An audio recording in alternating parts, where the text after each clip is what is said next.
Dr. Richard Denton has been a dedicated advocate for peace and nuclear disarmament since joining Rotary and the International Physicians for the Prevention of Nuclear War in 1983. As the former North American co-chair of International Physicians for the Prevention of Nuclear War, he has continued to work tirelessly to promote global security and the elimination of nuclear weapons. It was just a wonderful presentation, Ashish, about where we should be going. To me, it may be utopian, but you have laid the ground network of where we should be going, and I really appreciate that. I'm Dr. Richard Denton, as mentioned. I'm a retired country doctor, but a generalist.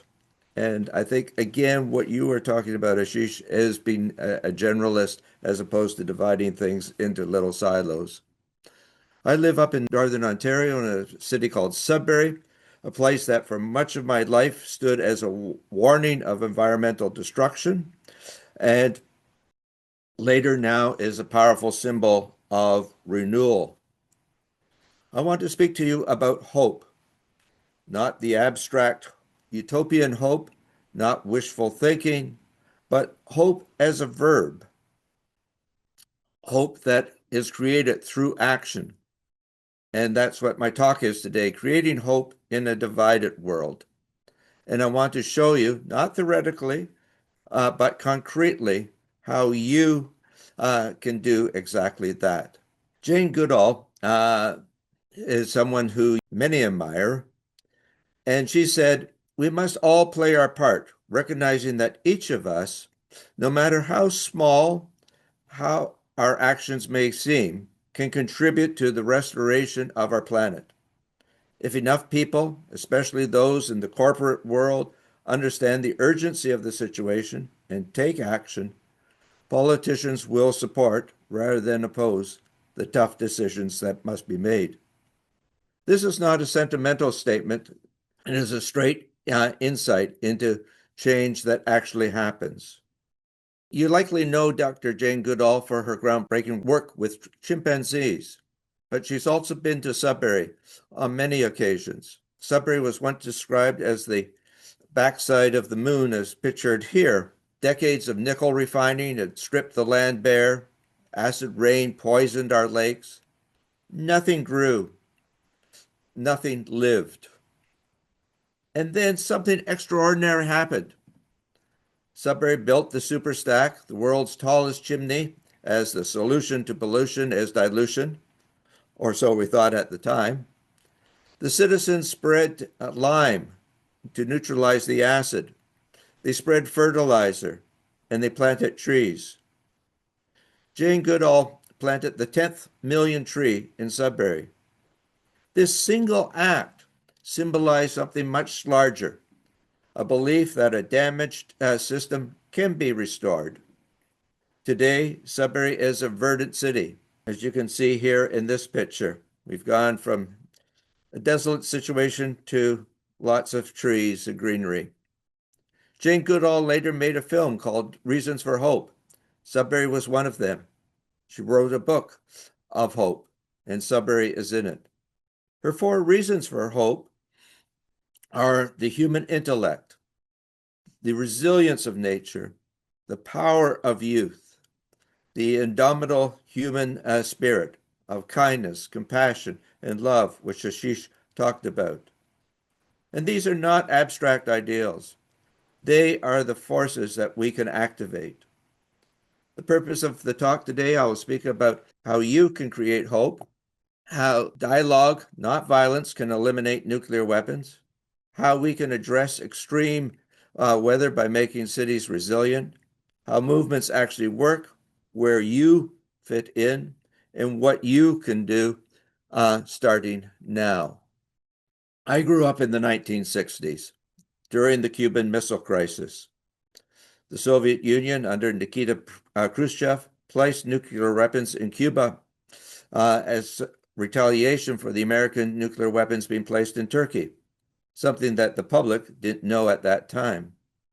The world stood on the edge of nuclear annihilation, but there was the hot red phone connecting Washington and Moscow.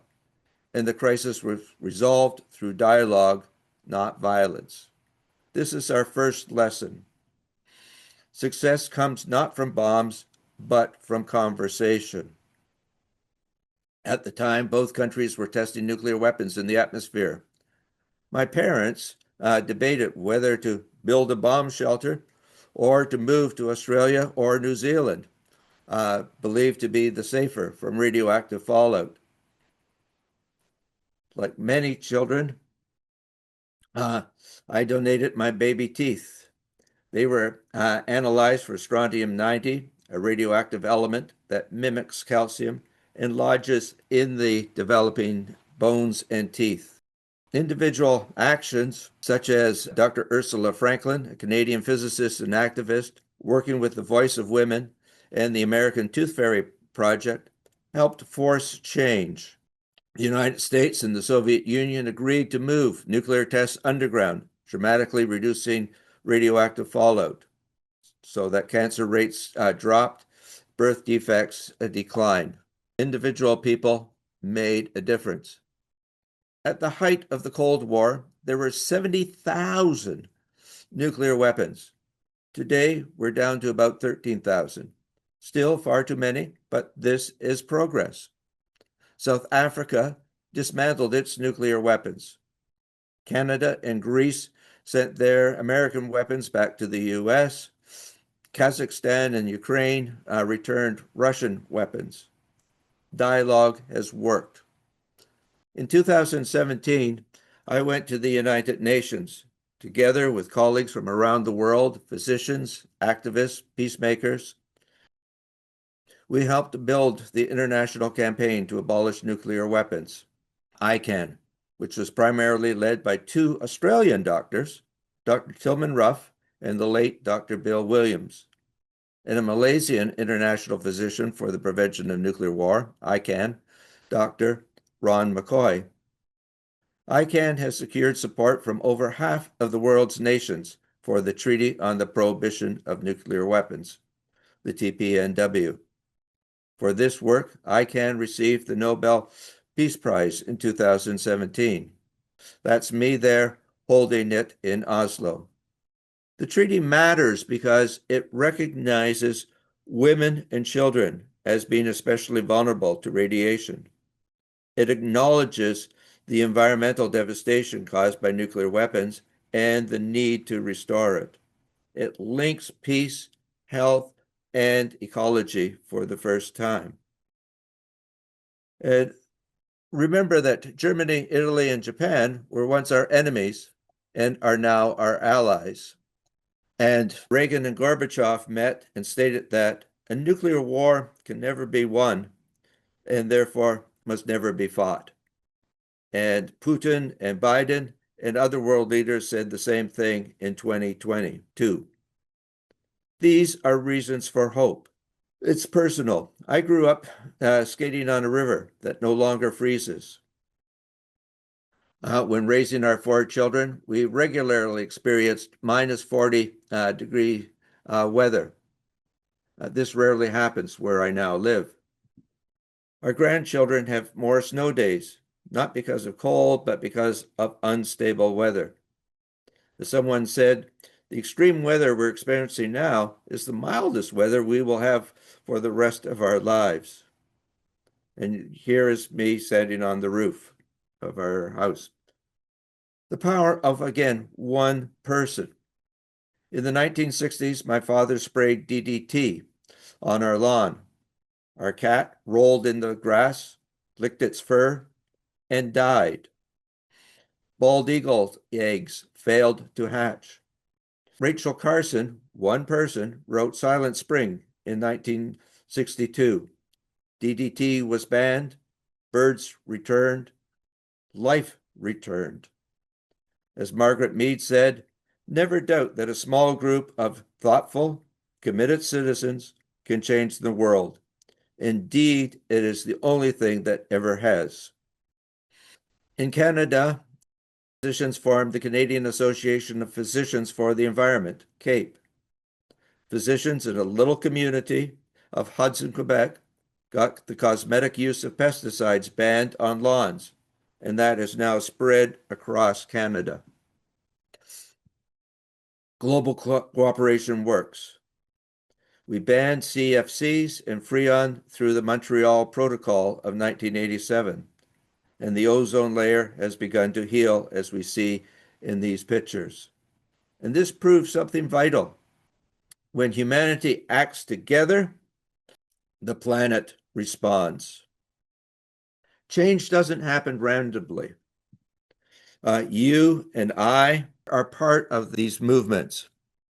Bill Moyer in the 1980s suggested that there were 8 stages of a movement, what he called MAP, a model describing how successful social movements typically unfold over time. It is meant to help activists like you understand where their movement is and choose appropriate strategies for each phase. Stage 1. A movement begins without knowing it. It's business as usual. The main aim of a group is to get people thinking, to show that there is a problem. Most people accept the status quo or do not want to see things as being urgent, but early activists undertake research, education, and small-scale organizing to demonstrate that there is, in fact, a problem. These were the Rachel Carsons, the Ursula Franklins, the Conference on the Parties, COP 1 through 30, which Ashish just attended in Belém, Brazil, back in the 60s, and more recently, the Rio, Brazil Earth Summit was in 1992. The Kyoto Protocol was in 1997. The Paris Agreement in 2015. It's a long process. The next step is to show the failure of established channels, using hearings, legal processes, participation in administrative proceedings, and so on. The movement has to prove that these institutions won't act for the people to solve the problem, that the people will have to act. And again, this is what Ashish has pointed out. Governments continue to deny the problem, and the cops, unfortunately, aren't working fast enough. This leads to ripening conditions for the development of a social movement. People start to listen and form new groups. Small civil disobedience actions start to dramatize the problem. The power holders get a bit irritated, but mainly they go on as usual. More people are now ready to act. A trigger event. The movement might organize this. The trigger event leads to massive demonstrations, large campaigns of civil disobedience, and extensive media coverage. Although the movement has very likely won a lot of public sympathy, the power holders usually won't give up at this stage. An example is the No Kings movement this year, or the March on Washington in 1963, as seen here. Stage 5, this often leads to a perception of failure by many activists. This is enhanced by decreasing participation in movement events, especially large public ones, and negative media coverage. But at the same time, the movement is winning over the majority. And this is, I think, where we're at now, so that we should not become disillusioned and feel burnout, but realize that we're actually convincing the majority of people.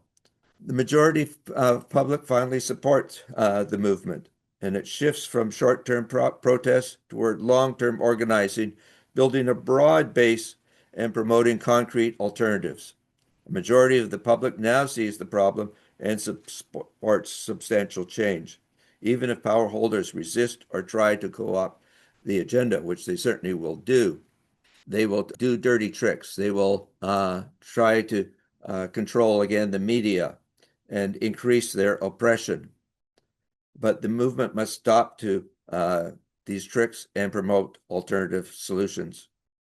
Success. The balance of power finally shifts. The key demands are won through dramatic showdowns, quieter negotiations, or gradual attrition, and new norms and policies begin to replace the old ones. Moyer emphasizes that success includes deeper cultural and structural changes, not just formal victories. And again, this is what Ashish was laying out for us, how we can actually change our paradigm. So it's not just getting women into positions of power that doesn't straight change the patriarchal society. It isn't just shutting down nuclear power plants without changing our views on how energy shifts the problem from radioactivity to carbon dioxide. Continuation of the struggle. Winds must be defended and expanded, and attention turns to implementation, enforcement, and tackling related issues revealed by the first struggle. The end of one campaign provides the foundation and experience for a new organizing and further movements. Part 4. Your role in the movement. Where do you fit in? Bill Moyer proposes 4 activist roles: the citizen, the rebel, the change agent, and the reformer. Each role reflects a different way of contributing to social change, and movements typically need all 4 to succeed at different levels. The role of citizens emphasizes the embodiment and appealing wildly to shared values like fairness, democracy, community responsibility that Ashish talked about. People in this role act as ordinary community members, teachers, physicians, farmers, etc., showing that the movement's goals are reasonable, mainstream, and rooted in common good rather than fringe ideology. And this is most of us. The rebel focuses on protest and disruption to expose injustice and put the issue on the public agenda. This role uses nonviolent direct action, demonstrations, civil disobedience to say no to harmful policies and force power holders and the media to pay attention. Greenpeace would be an example of an organization, and Greta Thunberg as an individual. Change agent centers on long-term organizing, building people power, and shifting public opinion and culture. People in this role develop strategy, create and support grassroots organizations and coalitions, and promote alternative visions and solutions so that large numbers of people become actively involved. These are the organizations of the March on Washington or the recent No Kings movement that I talked about earlier. The reformer works inside or alongside official institutions, courts, legislatures, and agencies, corporations to turn movement demands into concrete policies and laws. This role uses tools like lobbying, legal action, elections, negotiations, and then helps enforce and expand these resulting reforms. These are the lawyers. Reformers often badly value these types of people. But again, we all need to work together. Moyer's key point is that no single role is the right one. Effective movements depend on all 4 being played well and in coordination. Activists and organizations can choose the roles that match their own strengths and context, while recognizing and respecting the complementary conditions of everyone. And as I mentioned, again, the rebels often will look down on the other components, but we all need to work together. So how do these roles all fit together? No role is superior, all are necessary. And the question is not which is best, but which is yours. Here we see a somewhat complicated slide, but it points out the 8 mapped areas of movements, and also the role of the players such as yourself, whichever role you take on, and where you fit into this overall picture. Everything is interconnected. Canada is increasing its mill spending to 5% of the gross domestic product, while cutting foreign aid down from 0.7% down to 0.2%. It's ignoring the climate migration and exempting the military from climate agreements. The military is the largest polluter. It's responsible for Agent Orange, forever chemicals, radioactive wastes, and is exempt from climate accountability since Kyoto. And this is not accidental, it's systemic. My wife attended a quilt show in Paducah, Kentucky, and like most of the residents there, had to drink bottled water because a military manufacturing plant contaminated the local water. 80% of USA super funds are at military bases. And here we see the enormous amount of money that is being spent on the military.